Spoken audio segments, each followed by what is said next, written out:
Il y a énormément d'intérêt du point de vue des hébergeurs, des offices de tourisme, des destinations au sens large. Enfin, on a des questions qui se posent à l'heure actuelle dues à la prolifération de données qui sont à la fois des données structurées mais aussi du texte, des images, des vidéos, qui sont en tel volume qu'à aujourd'hui, on a besoin de technologies incluant l'intelligence artificielle pour pouvoir les traiter efficacement et améliorer l'expérience client. Mais il y a plusieurs expérimentations et même certains systèmes qui sont déjà en production, notamment autour de tout ce qui est assistant conversationnel.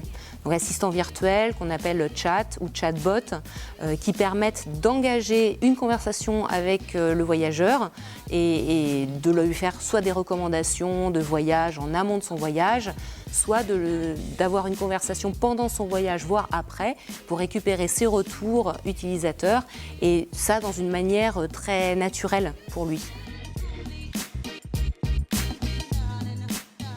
Par exemple, dans la distribution, l'intelligence artificielle, donc déjà, c'est de permettre d'apprendre à partir des données qui sont disponibles sur les voyageurs. Donc un voyageur, on a des informations sur son profil, si c'est un homme, si c'est une femme, s'il est français, quelle est sa nationalité, qu'est-ce qu'il a l'habitude d'acheter, de consulter ou d'acheter sur un site.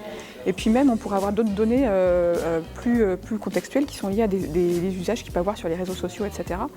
Donc, ces données-là, ça représente un potentiel pour nous pour essayer d'aller proposer des offres personnalisées aux besoins. On a vraiment atteint un seuil de faisabilité et donc Watson est un exemple de technologie qui est disponible et sur lequel on fait des expérimentations. Donc nous, on s'intéresse à utiliser Watson pour aider les personnes qui nous contactent en service client à répondre à certaines questions sur des problèmes qu'ils pourraient avoir avec nos produits.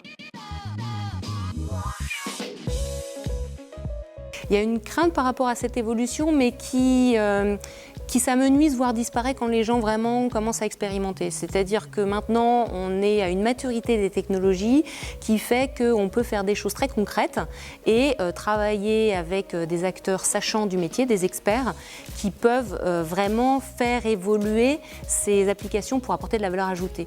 Et très concrètement, ça va leur permettre de faire mieux leur boulot. C'est-à-dire qu'un office du tourisme, par exemple, qui a moins de personnel qui vont adresser des questions tout venant, très faciles, vont pouvoir par contre se recentrer sur leur cœur de métier et faire du conseil pour des clients qui ont vraiment une question particulière ou un besoin particulier, plus de personnalisation et donc un meilleur service.